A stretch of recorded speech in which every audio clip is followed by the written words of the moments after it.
Je m'en sortais pas et je travaillais tous les jours, jamais de vacances et puis j'étais même pas au SMIC. Et pourquoi vous êtes venu sur un rond-point alors? Surtout pour aider ceux qui n'y arrivent pas, parce que moi, j'y arrive quand même dans la vie, mais c'est surtout pour ceux qui n'y arrivent pas et j'ai voulu être solidaire pour les gens qui joignent les bouts difficilement. Et je me demande qui, à l'heure actuelle, peut se payer une maison de retraite, quoi. Tout a augmenté, toutes les taxes, voilà.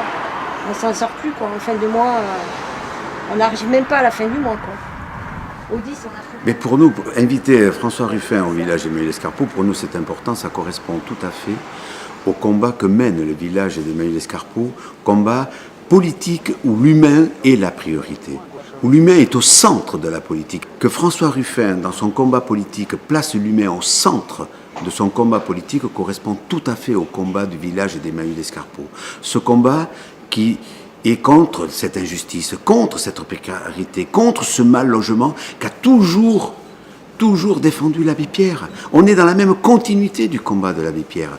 Et faire venir François Ruffin au village Emmanuel-Escarpot, présenter le film « Je veux du soleil », qui est un lien très étroit avec les Gilets jaunes, c'est le même combat. Le combat où l'humain est la priorité et non l'économie. Et si tu restes enfermé dans tes quatre murs, tu ne deviens plus un opposant à la politique.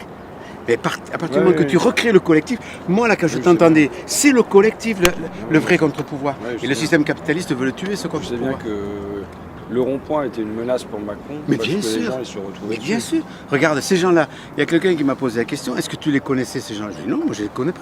C'est grâce au rond-point que s'est créé tous ces liens. Donc tu recrées le collectif. Le collectif est nécessaire, le collectif est le contre-pouvoir. Pour moi c'est fondamental.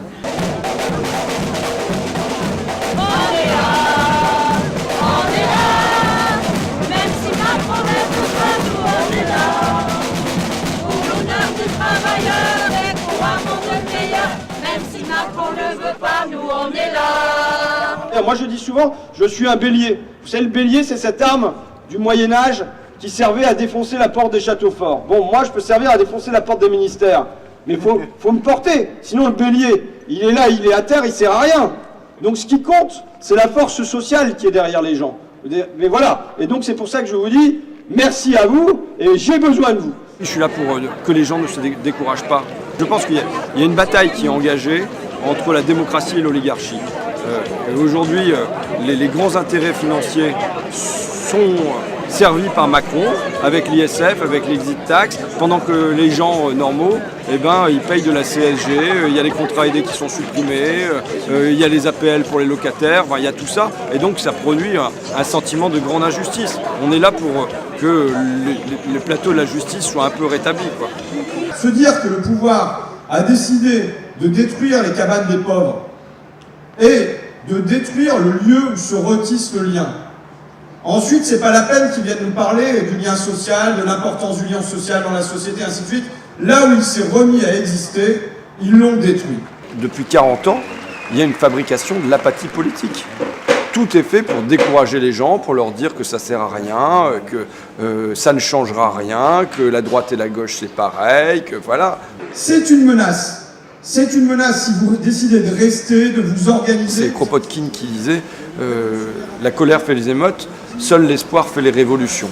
Le mouvement des Gilets jaunes est traversé d'une espérance. Mais c'est une espérance qui n'a pas accouché, qui est comme moléculaire.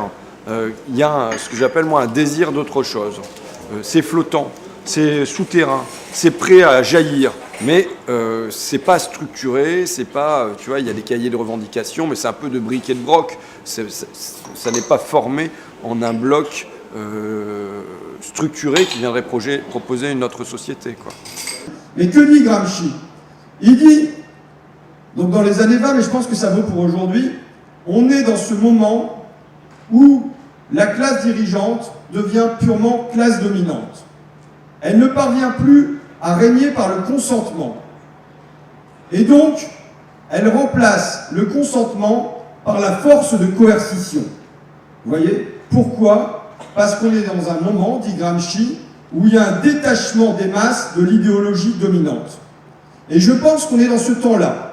On est dans ce temps-là aujourd'hui, c'en est une crise, mais c'est quelque chose qui vaut dans la durée. On est dans un temps de détachement de l'idéologie dominante. Les printemps sont normalement plus chauds que les automnes, l'hiver. J'espère que ça sera le cas pour 2019. J'y travaille. J'y travaille en faisant mon petit tour de France. Je suis un animateur démocratique et je viens porter une espérance, porter un désir que notamment la classe intermédiaire, composée de profs, d'éducateurs, de cadres, se réveille et à sa manière joigne ce mouvement ou forme un autre mouvement et puis qu'il y ait des unions, quoi. Il ne faut pas qu'on laisse les gilets jaunes tout seuls.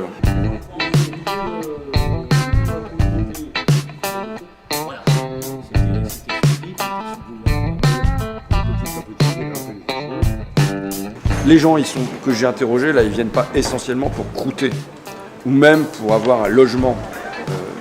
Mais ils viennent parce que dans leur métier précédent, dans le bâtiment, ou comme agent immobilier, ou comme étudiant, ils ne voyaient plus le sens.